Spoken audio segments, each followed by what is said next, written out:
1 in 5 Americans have learn a new language on their bucket list. If you're one of them, it's time to finally make it happen with Babbel. Babbel's quick 10-minute lessons are handcrafted by more than 200 language experts. I'm using Babbel to work on my German skills. I love that its courses are based on realistic conversations, so they teach me the vocab I actually need to know. Plus, all of Babbel's 14 award-winning language courses are backed by their 20-day money-back guarantee. Here's a special, limited-time deal for our listeners. Right now, get up to 60% off your Babbel subscription, but only for our listeners at babbel.com/weirdest. Get up to 60% off at babbel.com/weirdest. Spelled BABBEL.com/weirdest. Rules and restrictions may apply. This show is sponsored by BetterHelp. What's the right amount of socializing for you? Maybe you thrive around groups of people, but maybe you're a person who needs more alone time. Therapy has helped me better understand how my brain works and what kind of socializing is actually good for me. If you're thinking of starting therapy, but you just aren't sure how to make it happen, you might consider giving BetterHelp a try. It's designed to be convenient, flexible, and suited to any schedule. Find your social sweet spot with BetterHelp. Visit betterhelp.com/weirdest today to get 10% off your first month. That's BetterHelp, HELP.com/weirdest. Shout out to Claritin for supporting this episode and providing us with samples. Having constant congestion and post-nasal drip isn't just annoying. It can literally derail my workday. Luckily, for those of us who live with the symptoms of allergies, we can live Claritin Clear with Claritin D. Designed for serious allergy sufferers, Claritin D has 2 powerful ingredients in just 1 pill that relieve your allergy symptoms and decongest your nose so you can breathe better. Claritin D's decongestant packs a serious punch, which helps keep my sinuses free and clear no matter what allergens I have to face. Ready to live life as if you don't have allergies? It's time to live Claritin Clear. Fast and powerful relief is just a quick trip away. Find Claritin D at the pharmacy counter. Ask for Claritin D at your local pharmacy counter. You don't even need a prescription. Go to Claritin.com right now for a discount so you can live Claritin Clear. Use as directed for relief of nasal congestion, runny nose, sneezing, and itchy nose due to allergies. Hey weirdos, before we get into the episode, the weirdest thing I learned this week needs your help. For the first time ever, The Weirdest Thing I Learned This Week has been nominated for a Webby Award. This is a huge deal and it's really exciting. And the best news is that you don't just have to sit there with your fingers crossed hoping we win. You can help us take home the Webby People's Voice Award. All you have to do is go vote for our show sometime before April 18th, 2024. You can find the link in the show notes of this episode or on my Patreon, or you can go to vote.webbyawards.com to show your support. You will find The Weirdest Thing I Learned This Week in the Science and Education podcast category. Voting is only open until April 18th, so please go cast your ballot right now and tell all your friends. Jess and I are so excited about this nomination, and winning would mean the world to us, so we're so grateful for your support. Okay, now it's time for the show. Thanks for voting, weirdos. At Popular Science, we report and write dozens of science and tech stories every week. And while most of the stuff we stumble across makes it into our articles, we also find plenty of weird facts that we just keep around the office. So we figured, why not share those with you? Welcome to The Weirdest Thing I Learned This Week from the editors of Popular Science. I'm Rachel Feltman. I'm Jess Bodie. And I'm Knimbley. Knimbley, welcome to the show. It's Yay! so nice to have you. Thank you for having me. Jess, why don't you take the lead on talking about this awesome guest and who they are and what they do? Yeah.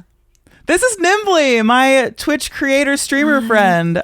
She is so lovely and wonderful. Does a lot of really calming content. Nim, do you want to explain kind of the stuff you make? Yes. First of all, thank you for having me here. Yeah. I adore you, Jess. We're so happy. Stop. We're so happy to have you here. Yeah. I mostly play high-end dark fantasy games, and I read the item descriptions and encyclopedias a lot. Yeah. Quietly, to an unhinged degree at sometimes. Yeah. Bursting through doors and talking about information a lot. Yeah, that's what I do on the internet. Yeah. I love your content. I love what you make. Yeah, thank you. I'm really shy too, so I apologize if there are pauses, but I'm happy to be here. This is me going to be challenging myself. It's like a boss fight, but a loving one. So thank you for challenging me on this lovely gloomy Wednesday. Yes. Is it? Wednesday. It is Wednesday. Ideal because the episodes air on Wednesday and we are in fact recording on one. Who knows what the weather will be like when this airs. But, Indeed. I feel like 50-50 chance it'll be gloomy because that's springtime.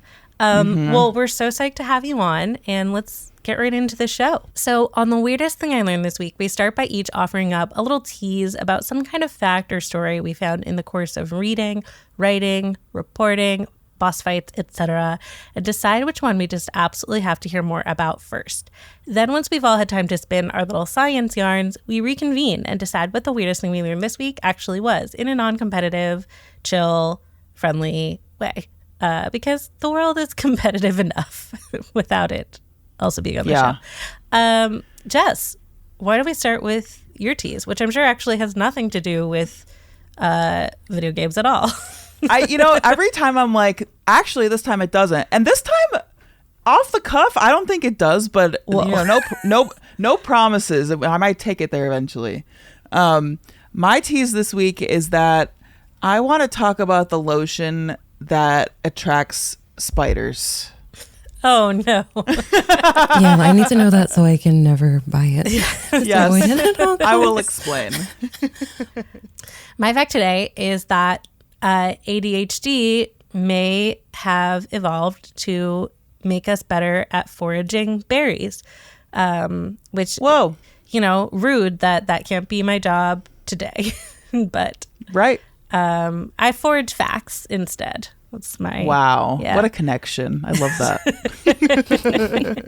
Knimbley, what's your tease? I am a fellow fact forager, and my weird thing that I learned this week is that Venus, which is seen as a goddess of love and a planet of beauty, is actually evil and horrible and toxic and and biddable. So. She's toxic.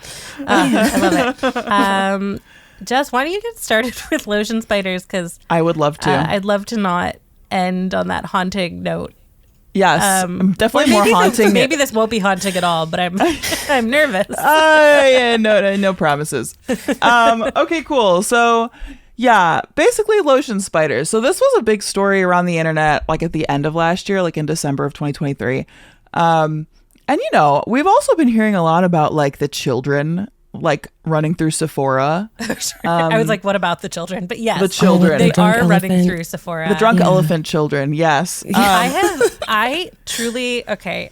This is very random, but I was in Aspen for work, and there were so many children who were not just wearing luxury skincare, but like made up like adults in a way that reminded me of so I'm 32, and in my youth we all wore business casual. We like dressed like little adults in a way that's it's not even like it's not even like creepy skeezy. It's just like odd, and that was what their like makeup was like. The gaucho pant. Yeah. Yes, exactly. The gaucho pant, the sensible blazer in middle school.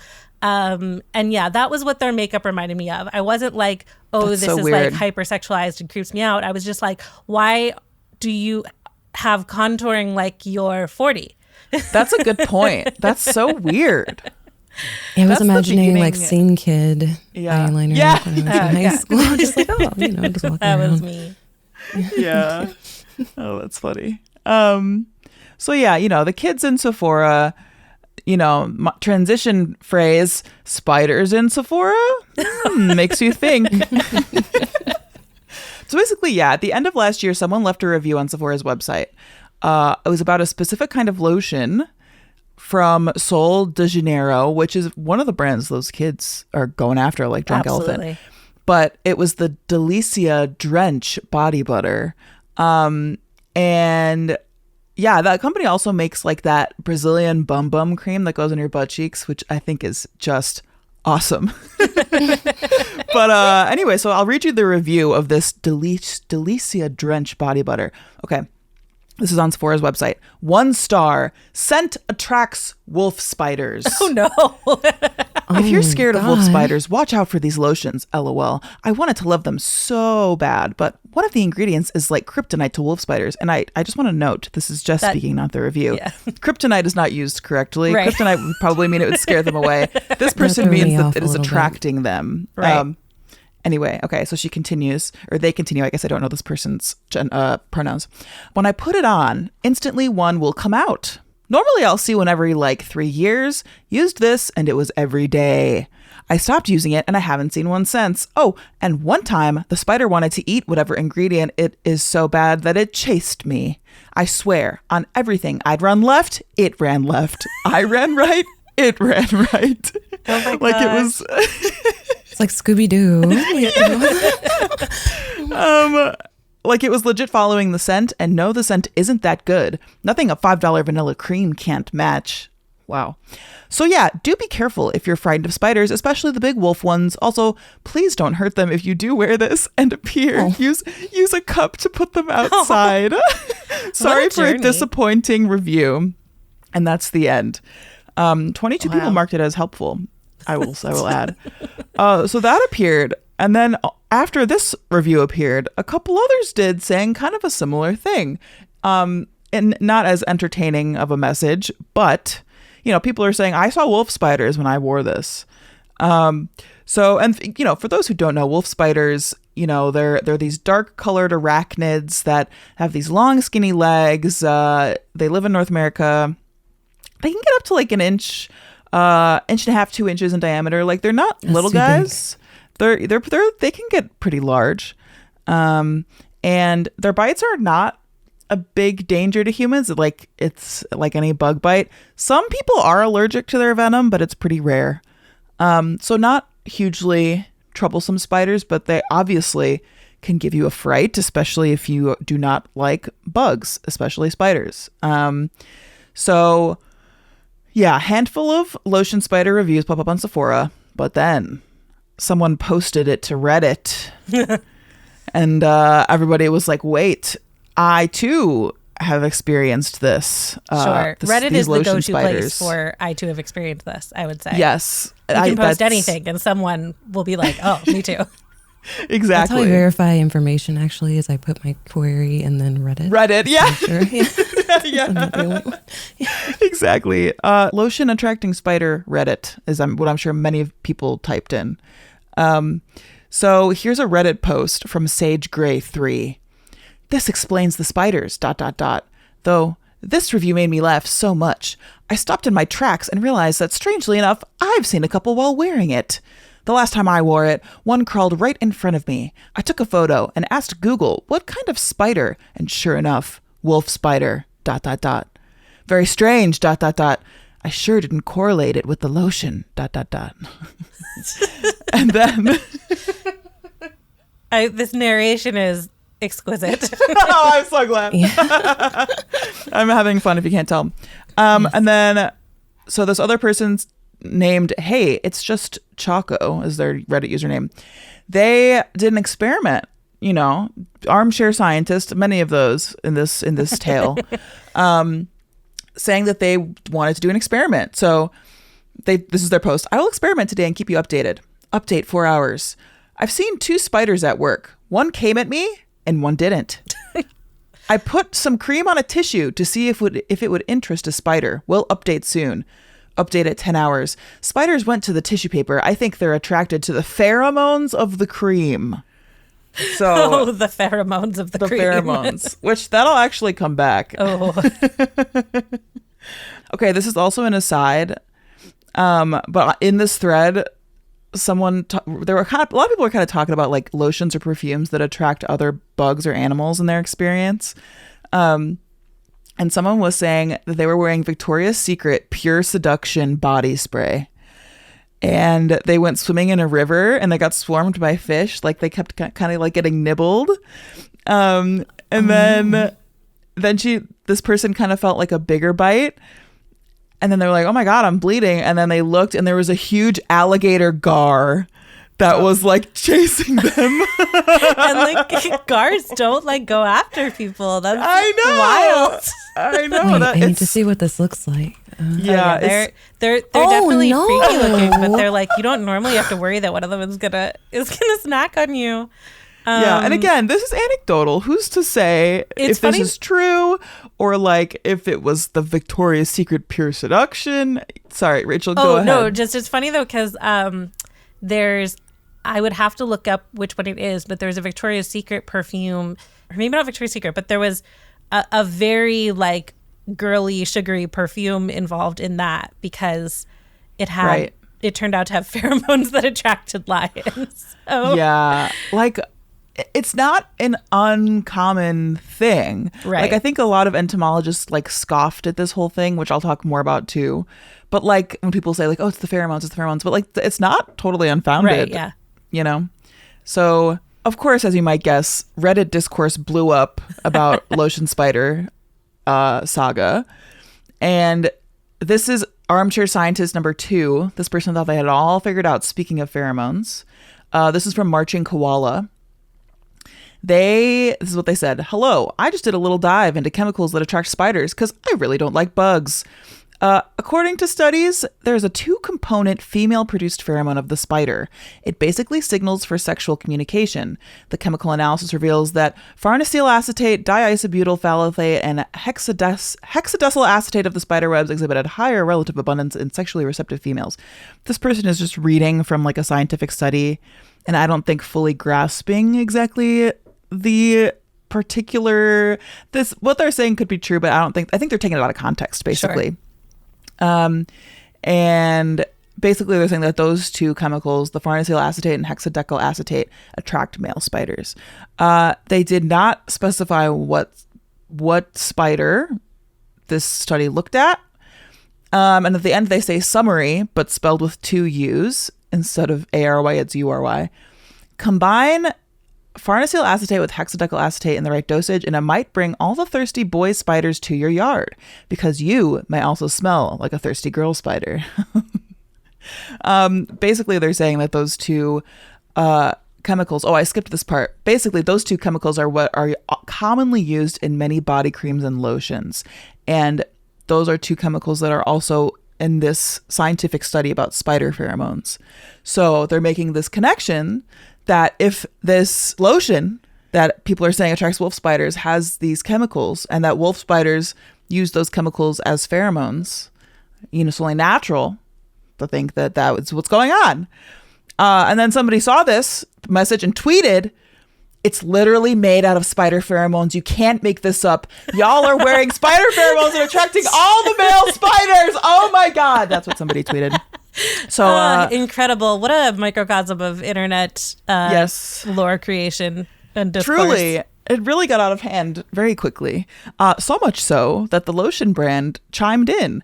Oh my God. They said, quote, "All of our products, including our new Delicia Drench Body Butter and upcoming Cheriosa 59 Perfume Mist, are free from farnesyl acetate, diisobutyl phthalate, and hexadecyl acetate." So they said, we don't have any of those things you guys are talking about. None of the quote unquote spider pheromones are in these products. They didn't say it didn't have other spider pheromones. This sounds like it was would have been easy to spider. just say we don't have any spider. I guess they were like, we can neither confirm nor deny. Yeah, pretty much.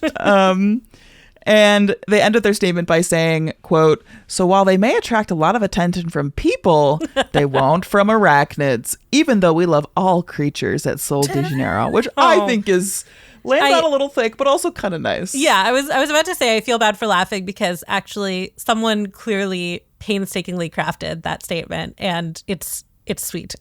yeah, I think it's nice. So basically this idea kept proliferating online, even though Sol de Janeiro was like, we don't have these chemicals, we don't use these compounds that could be likened to a spider pheromone. So, at the end of the day, what do the entomologists say? What do the scientists say about all this? Like, could this lotion really be attracting wolf spiders? You're probably asking this. That's yeah, absolutely. Yes. Big surprise. Scientists say nope. Dang it. So I know. Well, it's good if you don't like spiders, I guess. It's good. But I too was hoping for a little bit of a mechanism at play. Right. Yeah. So, okay, Floyd W. Shockley, which is the name of an entomologist if I've ever heard one, This guy is the chair of Entomology Collections Committee at the Smithsonian, and he told the New York Times that the memes showed a, quote, glaring lack of understanding about the diversity of wolf spiders. This guy also sent, this is in an email, so he's at his desk furiously typing this. Absolutely. It is highly unlikely that the skin cream company, through random chance, combined enough things in just the right proportion to mimic a spider compound. So he did say highly unlikely and not impossible. I would like to clarify there. So you never know. At the end of the day, though, this probably was a case of confirmation bias. Right. So this all kind of went down, as I said, at the end of last year, which is during the winter months, which it's getting colder. Bugs come inside to shelter from the cold. People probably were wearing this new lotion that just released. They saw the spiders coming inside. They were like, oh, these two things are connected. And I'm noticing the spiders more because I'm reading about the reviews online. Right. So it could be confirmation bias. And then another scientist debunked this, or tried to debunk it, I guess, by explaining that the sex pheromones that these armchair scientists claim could be in the lotion are actually super mega specific to each individual species of spider. There are like thousands of different kind of wolf spider species. Right. So the chance that this weird chemical reaction would happen precisely correctly to attract all the same wolf spider across all these reviews is like very unlikely. And yeah, just, at the end of the day, I'm wrapping up, but, in general, the entomology community was kind of persnickety about the whole thing. There was a press release that called it a brouhaha, which is a word I would like to bring back into my vocabulary, I think. And like there was this one University of Cincinnati professor, George Utz, I think is how you say it. He studies wolf spiders in the lab. And he said, quote, the internet is a great source of information, but it's not always accurate. And someone putting a dab of body butter on a tissue and reporting it on Reddit that it attracts spiders doesn't count as research. So they were up in arms. He's not wrong. No, he's not wrong. Let me be clear. I'm imagining like a Powerpuff Girls Professor Utonian scenario where the scientists were in the lab and accidentally made spider bomb. Wait, that's so cute.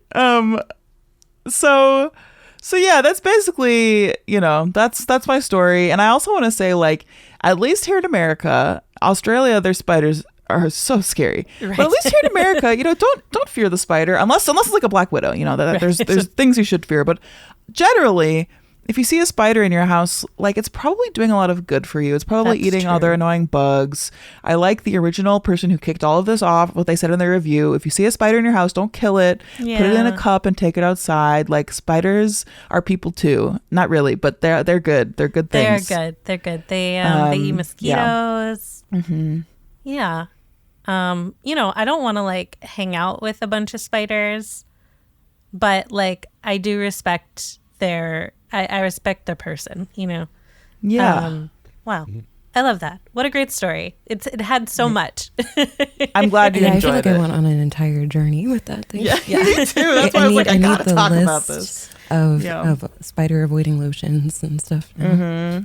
And also, like, it truly was a plot twist for me that there were no video games involved, because honestly, when you said spider lotion, I was like, something from a video game where it's lotion made of spiders. It sounds like it should be. I will say to The Last of Us 2. I haven't played Last of Us 2. I've only played the first one. I don't know anything about Last of Us. But it feels like there could be spider lotion. Bodies, that's true. Lotion, spider. It sounds kind of Bloodborne-y, honestly. Like, there's a spider named Rom in that game, and she's wonderful. She used to be a scholar, and then she, learned too much in a Lovecraftian way, and then turned into a spider. So she's great. Anyway, there's my video game connection. Fear the old bomb. Fear the old bomb. Incredible. Okay, we're going to take a quick break, and then we'll be back with some more facts. This episode is brought to you by Babbel. 1 in 5 Americans have learn a new language on their bucket list. If you're one of them, it's time to finally make it happen with Babbel. With Babbel, you don't have to pay hundreds of dollars for a private tutor or waste hours on apps that are actually just games. Babbel's quick 10-minute lessons are handcrafted by more than 200 language experts. They can help you start speaking a new language in as little as 3 weeks. I'm using Babbel to work on my German skills. I love that its courses are based on realistic conversations, so they teach me the vocab I actually need to know. Plus, Babbel's speech recognition technology makes it easy for me to improve my pronunciation and accent even when I'm studying alone. If you want a live classroom experience from the comfort of your home, Babbel Live is for you. Babbel Live classes are available 7 days a week at any time of day and taught by more than 450 certified teachers, so you can learn on your schedule. If you're more of a solo learner, Babbel has more than 13,000 hours of learning content ready for you to access at any time. Plus, all of Babbel's 14 award-winning language courses are backed by their 20-day money-back guarantee. Here's a special, limited-time deal for our listeners. Right now, get up to 60% off your Babbel subscription, but only for our listeners at babbel.com/weirdest. Get up to 60% off at babbel.com/weirdest. Spelled BABBEL.com/weirdest. Rules and restrictions may apply. This show is sponsored by BetterHelp. It can be easy to ignore our social battery and spread ourselves too thin, especially with social gatherings picking up now that it's spring. What's the right amount of socializing for you? And how do you recharge? Maybe you thrive around groups of people, but maybe you're a person who needs more alone time. Therapy can give you the self-awareness to build a social life that doesn't drain your battery. I've been working with therapists for more than a decade. Therapy has helped me better understand how my brain works and what kind of socializing is actually good for me. If you're thinking of starting therapy, but you just aren't sure how to make it happen, you might consider giving BetterHelp a try. BetterHelp is entirely online, so it's designed to be convenient, flexible, and suited to any schedule. You just have to fill out a brief questionnaire and you get matched with a licensed therapist. If it's not a good fit, you can switch therapists at any time for no additional charge. Find your social sweet spot with BetterHelp. Visit betterhelp.com/weirdest today to get 10% off your first month. That's BetterHelp, HELP.com/weirdest.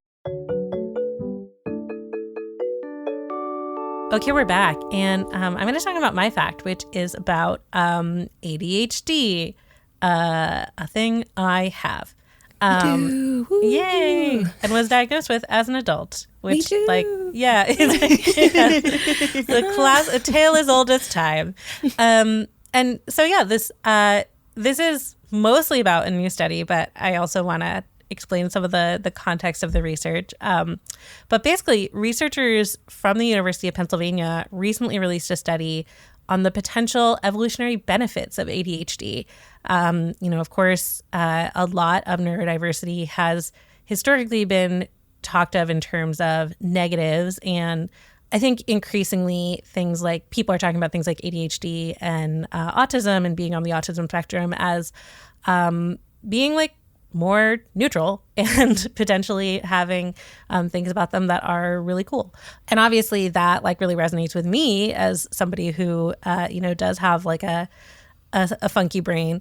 But I think, it's also really important from like a scientific perspective to sort of like break away from the idea of like what is sort of like normal and good and really increasingly getting away from the idea that there's any like right normal way for a human brain to work. Because come on, have you ever been in a brain? I'm absolutely unhinged all the time.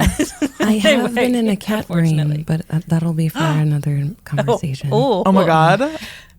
So in this study, they analyzed data from 457 adults once they pulled out, the surveys they couldn't use, always part of a study, who played an online foraging game. And the objective of the game was to collect as many berries as possible within an 8-minute span, which honestly, I was reading the description of this game and I was like, this feels like really familiar. And I'm like, wasn't this literally a game in Neopets with berry collection? I'm going to keep describing the game and tell me if you agree. So players could either choose to keep collecting berries from the bushes in their original location or move to a new patch. And then moving would cause them like a brief timeout, which was not part of the Neopets game, but this was a timed study. And there was no guarantee when they moved that the new patch would have as many berries as their current location. So you were taking a risk, but the number of berries you could get from each bush would go down each time you foraged it again. So like, you could take the strategy of being like, I am making sure I've gotten every possible berry from these bushes where I know there are berries, or you can lose a little bit of time to go look for bushes that might be more plentiful. But there was definitely a berry picking thing in Neopets that was like, there was also sort of a search versus exploit tactic. I do have a vague memory of that. I like can see the bushes in my mind's eye. Yeah. I was never very good at it. But apparently I think it was called Pick Your Own. Yes. Yeah. Wow. Well, I would simply love to know if researchers from this study were inspired by that game or just happened to create something very similar. If you are listening, please let me know. But yeah, they played this game, and then along with the game, the subjects took a survey that was designed to assess whether they had symptoms of ADHD.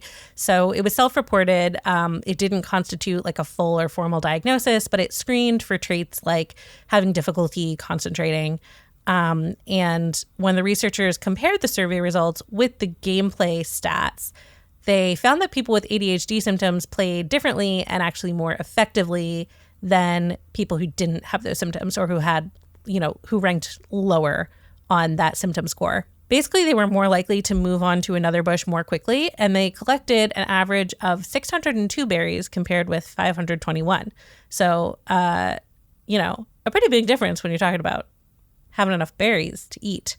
Of course, that being said, I probably don't need to tell you that this isn't exactly a perfect model for like actual foraging. The researchers do hope to do a similar experiment in the future involving in-person foraging. And in that case, they would also actually use people with a formal ADHD diagnosis instead of relying on these self-reported surveys. That would obviously be a much more complicated experiment to run. And I absolutely volunteer. I want to go pick berries for science. So please call me. But, while this study does have its shortcomings, this isn't the first research to suggest that ADHD traits and other types of neurodiversity might have evolved to actually help our ancestors survive in just very different conditions than most of us live in now. And that, the quote unquote downsides of these conditions are often due to a mismatch between what the traits evolved to do and like what we're expected to do from day to day to day. We did not evolve to sit in chair and type. Darn. I personally love to sit in chair and type. I love that my job is not like chase mammoth. But apparently my brain might be designed more for chase mammoth than for to sit in chair and type. My body, absolutely not. But listen, we live in a society and we've had many years to become what we are. I wrote a post once for I read it for my Substack, but I'm going to cross post it to my Patreon because I'm transitioning over to that platform. But it was called "We're Not the Pinnacle of Anything," and it was about like we tend to have this bias to believe that like humanity is evolving towards something and like becoming more perfect, which is really based on like the fact that eugenics was mainstream science for way more of modern history than people like to admit or reflect on. And actually, evolution is super random and we're not getting better or worse. We're just getting different. And sometimes you spend like 90% of your species history foraging and hunting, and then you switch to being agrarian and then industrial, and that's a relatively short time for traits to catch up. So everything's just gets a little silly, and that's okay. We're all fine. But yeah, other studies have examined the differences in how people with ADHD search for information in objects and found that we spend more time in the explore phase of foraging versus the exploit phase. So that's literally, searching for bushes with berries in them versus grabbing the berries from the bush. And of course, explore and exploit are both crucial to coming home with berries. But you can either You can lean really hard into seeking out as many new bushes as possible. You can lean really hard into just making sure you get every single berry that you see in front of you at any given moment. And most people are going to do something in between those two tactics. And yeah, people with ADHD tend to be more into exploring. And the connection that researchers often make is that we have this, hyper-focused tendency with ADHD where, yes, you have trouble paying attention often in certain circumstances, but there's also this tendency to get really focused on a thing, often not the thing that's like quote unquote important or like good for you to focus on. And so like talking about hobbies and, going on Wikipedia spirals. Literally, this show exists because of my hyperfixations. Like, truly, that is why we are here today. But yeah, the idea that what we're doing is like going into that explore phase and not caring so much about the exploit, not caring about finishing the task or starting another task, and really just playing around and exploring. There's actually some ongoing research I found that I'll link to on my Patreon and on PopSci.com/weird that suggests that kids with ADHD are less susceptible to inattention bias, which is that thing that the study with the gorilla tests. So there's this very famous study, and you can like find the video online and test it for yourself, where it's like, okay, count how many times this ball gets passed and people are throwing the ball around. And then in the course of that video, spoiler alert, somebody in a gorilla suit walks across the screen. Oh, yeah. Yeah. And inattention bias is the phenomenon where something really, really wild can happen, but if you are focused on collecting other information, you can just completely miss it because our brains filter information for us. So even though it's right in front of your face that there is a gorilla walking across the screen, your brain might not really show you that gorilla in a meaningful way because it's like we literally have to keep our eye on the ball. So anyway, there are some researchers working on the idea that kids with ADHD, because of this like sort of tendency for exploration and not like focusing on sort of arbitrary tasks, that they might actually be less susceptible to inattention bias. As far as I can tell, that study hasn't been published yet.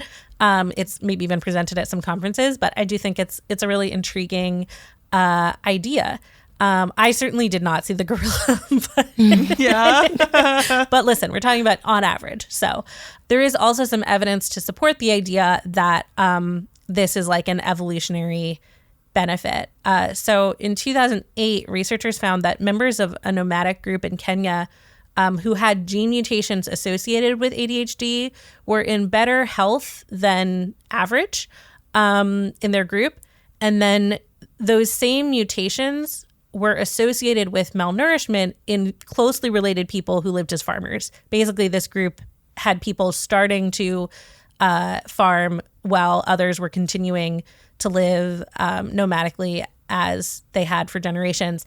And you could see these ADHD-associated gene mutations having very different impacts on them.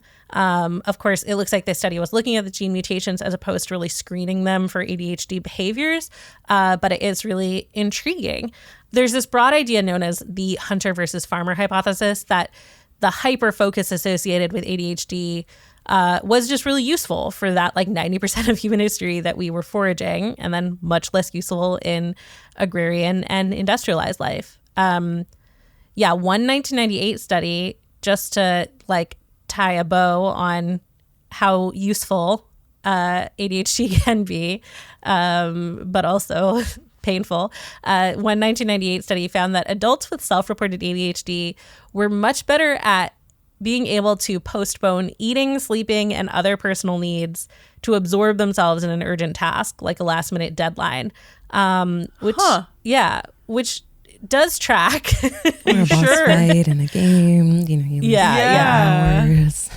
Totally. Yeah, exactly. And that's a mindset that would have come in handy for like unpredictable food acquisition, like the sudden appearance of a herd of animals or an unexpected bounty of berries.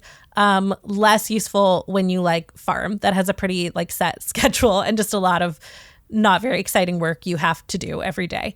Yeah, some researchers, this is like, I only found like one paper on this, but it's just really interesting. So I'll mention it with that caveat.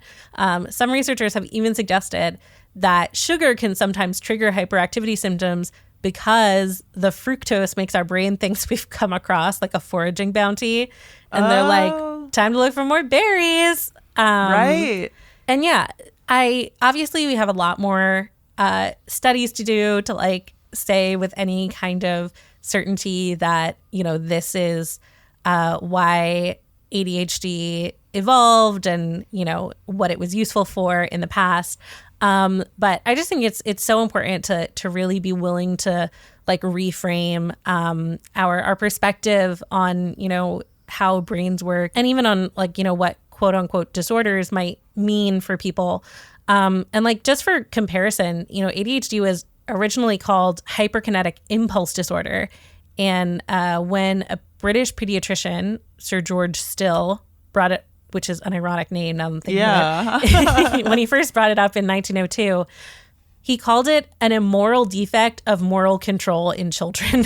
What? So it really boils down the fact that like the disorder in ADHD is about like kids not doing what you think they should be doing when you want them to do it. Not that it can't cause real problems. I don't mean to minimize genuine struggles that people can have, but it's like, it's all very context dependent. And I think that's so important when we think about like, how brains work and how people behave and like what is good and normal. And yeah, I'll just end by saying that the Association of Foragers actually has this lovely essay that I'll link to. That's just a couple of foragers with ADHD talking about how useful their ADHD is for their foraging because they like, look in more places and they spot more stuff and they're like exploring and they're like, we don't want to do the admin tasks for the Foraging Association and we'll admit that. But boy, are we great at finding stuff on the ground. So yeah, that's my fact today. That's lovely. That's I don't know. That's cool to see the other perspective on it. Totally. Hyperkinetic makes me feel like a superhero, though. I might have to rebrand briefly. Yeah, like honestly, I think hyperkinetic is so absurdly over the top that it kind of swings back around to being like cool. Yeah. Mm-hmm. Okay, we're going to take one more quick break and then we'll be back with one more fact. Shout out to Claritin for supporting this episode and providing us with samples. When the Pacific hagfish feels stressed, it can produce 24 liters of slime almost instantaneously. That's pretty much what my seasonal allergies feel like. And as a professional podcaster, having constant congestion and post-nasal drip isn't just annoying. It can literally derail my workday. Luckily, for those of us who live with the symptoms of allergies, we can live Claritin Clear with Claritin D. Designed for serious allergy sufferers, Claritin D has 2 powerful ingredients in just one pill that relieve your allergy symptoms and decongest your nose so you can breathe better. I just switched to Claritin D for my allergies a few days ago, and I'm really loving it so far. Claritin D's decongestant packs a serious punch, which helps keep my sinuses free and clear no matter what allergens I have to face. I tend to get colds on top of my allergies, which then turn into sinus infections, so having a decongestant as powerful as the one in Claritin D makes a big difference. Claritin D's fast, non-drowsy symptom relief starts working on allergies with nasal congestion in as little as 30 minutes. Ready to live life as if you don't have allergies? It's time to live Claritin Clear. Fast and powerful relief is just a quick trip away. Find Claritin D at the pharmacy counter. Ask for Claritin D at your local pharmacy counter. You don't even need a prescription. Go to Claritin.com right now for a discount so you can live Claritin Clear. Use as directed for relief of nasal congestion, runny nose, sneezing, and itchy nose due to allergies. Okay, we're back. And Knimbley, tell me about Venus and everything that I didn't know about her. Okay, so Venus, also known as Aphrodite, if you're thinking of the mythological creature, character, whatever you like to call her, or Earth's evil twin, as she's been dubbed by NASA, has always kind of fascinated me, but especially since I've been doing some research for some Elden Ring stuff, some Elden Ring DLC drip that we've been getting over the last few weeks. I'm really excited about that. Me too. And people that are into the series are probably like, okay, what does this planet/goddess have to do with the game? I'm not going to talk about that too much, but how I got there, I was looking at toxic girl bosses within Elden Ring. If you know, you know. There are many. And specifically ones that are golden in hue. And then that got me on another little tangent spiral. And I was thinking about, okay, interplanetary cosmic horror type beat. And then it got me thinking about Venus the planet, because I think of, you know, beauty and nature and birth is a major theme around the goddess. But a lot of that scientific research began from astrological research. I know that seems like I'm all over the place, because I am, but I promise this is going to make even more sense when we look at first the myth of Venus. So in short, this is pulled from mythopedia.com. It's a little bit hard to source scientific facts with mythology because it's historical. Sure. And that gets tampered with a lot. But so Mythopedia gives this brief overview of Venus being the Roman goddess of love, maternal care, reproduction, and desire. She's seen as the loveliest of all deities by immortals and gods alike. But what we don't know about her was her etymology of her name. So we know that it is likely derived from the classic Latin noun Venus, which means love, but there's another connection within the Latin language, which is venenum, which sounds like venom, which literally means poison, poisonous charm, or aphrodisiac, which is so funny that Jess mentioned the pheromones and attracting horrible, awful things, because that is one of her true origins. It's all coming together. It's all coming together. And that got me really curious about, like I mentioned, the planetary side of Venus, because it being Earth's evil twin, composition-wise, Earth and Venus are very similar. When I went and did my initial digging on NASA, so science.nasa.gov, there was a really lovely interview covering why is Venus called Earth's evil twin? We ask a NASA scientist. So it follows, Venus and Earth are sometimes called twins because they're pretty much about the same size. Venus is almost as big as the Earth. They also formed in the same inner part of the solar system. It's our closest neighbor. So when they were formed, they were made out of the same materials. So you would think that they would have turned out to be very, very similar, but they went down two very, very different paths.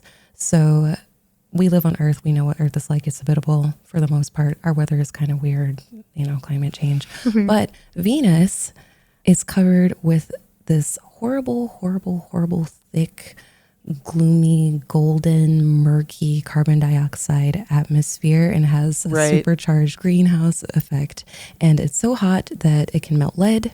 The temperatures on the surface of Venus are 900 degrees Fahrenheit, which is a little bit too toasty for me. Yeah, a little warm. And the clouds are 15 miles thick.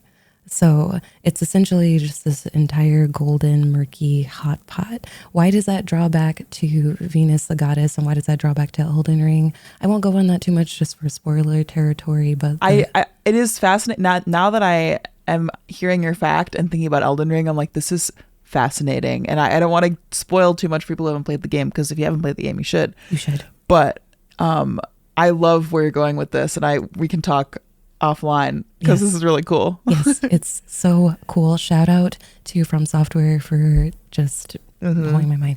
But it made me think about how I don't know. I think it shattered my mind in thinking, oh, I know that Venus is not habitable, because I know that scientists have sent out different exploration probes throughout the years, but I wanted to do some more digging because I feel like we know a lot about Mars because we're trying to terraform it, hopefully at some point. But I went back to NASA because where else would I go for, American space exploration? Totally. And there were apparently 40 missions to Venus. 40. Not Holy all cow. done by NASA. I think there were several that were done in Japan. That was the most recent. That was in 2010. And when we see how that went, so the Akatsuki mission of Japan was Japan's first successful mission to explore another planet.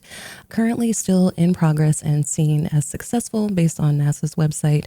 We're hoping to get more factoids back about Venus's atmosphere because as it stands, we know that it is horribly toxic and inhabitable, but we want to understand how Venus came to be that way because as we know currently, the Earth is experiencing its own greenhouse effect due to climate change, which is, right, kind of frightening to think about. Someday the Earth may also be 900 degrees Fahrenheit. Luckily, that's not in the cards for us anytime soon. But with my doom scrolling, I was really curious, like how soon could that be? Because that's where these go. I hope this isn't getting too scary for the podcast. No, this is okay. good. Okay. we scare people all the time. That's what I was worried about as I was reading this. I'm like this research hasn't been successful yet. All these probes end up getting lost, and it's actually pretty fascinating going back to that point. When you look at the list of 40 missions to Venus, most of them up until so this began in 1961 by the USSR. And the first successful mission was done by NASA in 1962. What does successful mean? It just means that they got the craft to land and get a small bit of data back. But I think they figured out how to build their spacecrafts properly when it came around to 1975. And since then, we being Earthlings, have been sending crafts back to Venus pretty much every 3 years. Wow. And just gradually getting more and more data. It's very difficult to find science relating Venus's atmosphere back to the greenhouse effect on Earth, but fortunately, the University of Chicago, of all places, wrote a research paper on how Venus originally had water similar to Earth, but lost it. So this article is by the University of Chicago News and titled, "Was Venus Ever Habitable? New UChicago Study Casts Doubt." Research suggests the planet lost its water early on in its history. For centuries, humans have been wondering whether anyone lived on Venus. In the 60s, telescopes delivered bad news. Modern-day Venus is thoroughly hostile to life, shrouded in thick, acidic clouds and sweltering at 900 degrees Fahrenheit. However, the question remained whether Venus started its life as a more habitable planet before a runaway greenhouse gas effect baked it dry. But a new study from the University of Chicago argues there is little chance the planet was ever habitable. By examining the composition of Venus's atmosphere today and running simulations of its past to recreate those conditions, the researchers found very few scenarios in which the planet could have sustained liquid water and moderate temperatures for long. It continues here to say, our research suggests that Venus has been uninhabitable for at least 70% of its history, 4 times longer than some previous estimates. From a great distance, Earth and Venus could be cousins. They're both rocky and similar distances from the sun, but clearly they have had extremely different outcomes as far as habitability goes. And this part I thought was really funny because it just reminded me of Lord of the Rings for some reason. So the trouble is that even though Venus is close to us, the planet keeps its secrets. Venus's extremely hot surface means no landing crafts has lasted longer than a couple of hours, and volcanic eruptions have obliterated most evidence from ancient rocks. And they're hoping to learn much more. It's a really exciting time for planetary science. This is how they wrap things up. There is hope. Oh my God. This toxic planet, this toxic goddess, she gives a little shred of hope. After a long drought, 3 new missions for Venus are planned for the next decade. NASA's Da Vinci will, I've heard of that. You heard of that? Yeah, we'll send a probe to Venus's surface and its Veritas mission, which will map Venus from orbit, as well as the European Space Agency's probe Envision, which will use sound and radio waves to try and analyze the planet's interior from orbit, to hopefully get more data about Venus. I thought this was really neat because, one, there is a part of me that hopes that we can find some way to research the planets that are around us, but it also made me wonder, and I said that I would make this connection back to the goddess Venus and back to Elden Ring, and this is where that's beginning. So we don't know much about Venus's history. We know that it's a horrible, toxic, inhabitable planet. People have still been trying to figure out. Venus has said, no, you shall not pass. I will burn everything that you send to me. Yeah.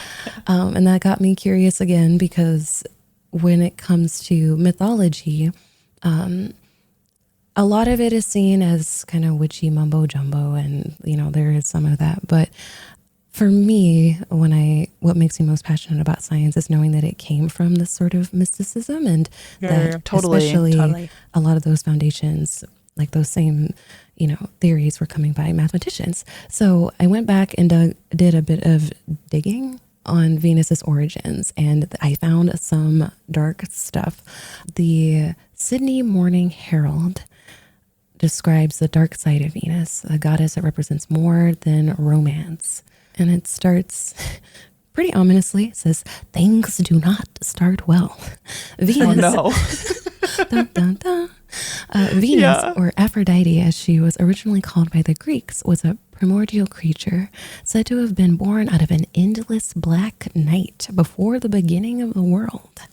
What? Ancient Greek poets and myth makers told this ghastly story of her origins, but it continues to say, despite Aphrodite's violent and salty start, being born of darkness and in this night, the young goddess emerged from the sea on barren, dry land and witnessed a miracle, green shoots and flowers springing up beneath her feet.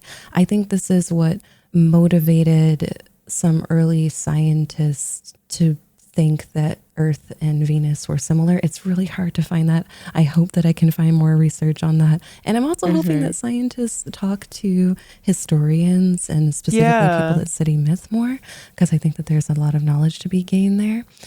Oh, the cult of Venus. So she had a cult. This is not listed anywhere. So this is really, really neat. So I went over again to the dark side of Venus, the goddess of war as well as love. It's super hard to find that. And I think this feeds into the duality of the planet itself. It's got this golden, alluring hue, but it's wicked hot and toxic. Much like Queen America, but again, no spoilers for Elden Ring enjoyers. So the Spectator writes here, in the 4th millennium BC, a fearsome trio of goddesses swept into Bronze Age Cyprus from Mesopotamia. Inanna, described in a poem written in circa 2350 BC, of blazing dominion, clad in dread, riding on fire-red power, was worshipped in 180 sanctuaries in Babylon alone, while Ishtar was immortalized as she who vanquishes all.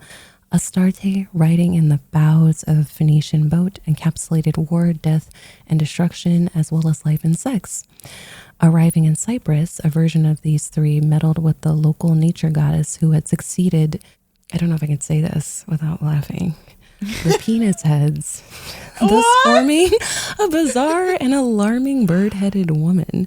She came complete with sexy curves, baby at breast, and glamorous earrings to offset her evil-looking beak and eyes.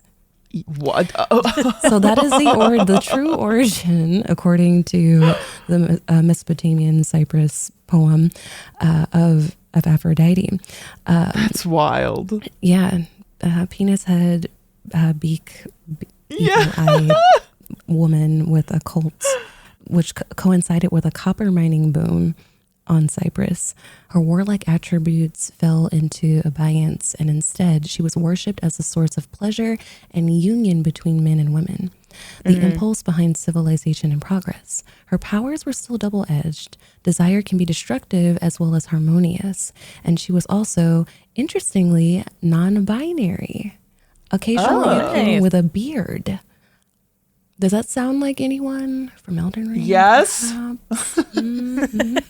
Yes, it does. This tradition flowed into the Greek myth of Aphrodite, whose oversexed father, the sky god Oranos, was castrated by his son Kronos. This gets a little gruesome, so we're going to skip over that just in case somebody's having lunch or something.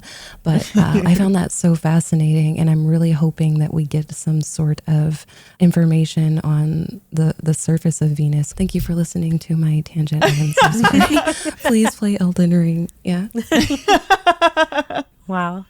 That's so fun. I love that. Yeah. Yeah. Thank you for being another person that talks about video games and science on this show, because it's usually just me. Well, you are much more coherent in your descriptions than I am. It's all good. I have so much. I've been doing this for a long time. It's all good. Now I'm thinking so much more about the Elden Ring DLC, and now I want to read more about Venus and make more connections. This is awesome. I didn't think to look at Venus, but it's like textbook how it connects to Elden Ring. Yeah, it's interesting. It's really interesting. Big time. Thank you so much for coming on. This was great. Would you remind our listeners where they can find you? You can find me across the internet at knimbley.garden. I stream on Twitch a few days a week at twitch.tv/Knimbley. And you can also listen to my lore podcast, Ethereal Femme Lorekeeper, at anchor.fm/etherealfem. And the conversation is a little less sparks flying, fact foraging. But yeah, thank you both for having me on. Thank you for giving me a space to ramble off about Venus and her beacon and evil planets. And her penis head. Yeah. Yeah. The Weirdest Thing I Learned This Week is produced by all of our hosts, including me, Rachel Feltman, along with Jess Bodie, who also serves as our audio engineer and editor extraordinaire. Our theme music is by Billy Cadden. Our logo is by Katie Beloff. If you have questions, suggestions, or weird stories to share, tweet us at weirdest_thing. Thanks for listening, weirdos.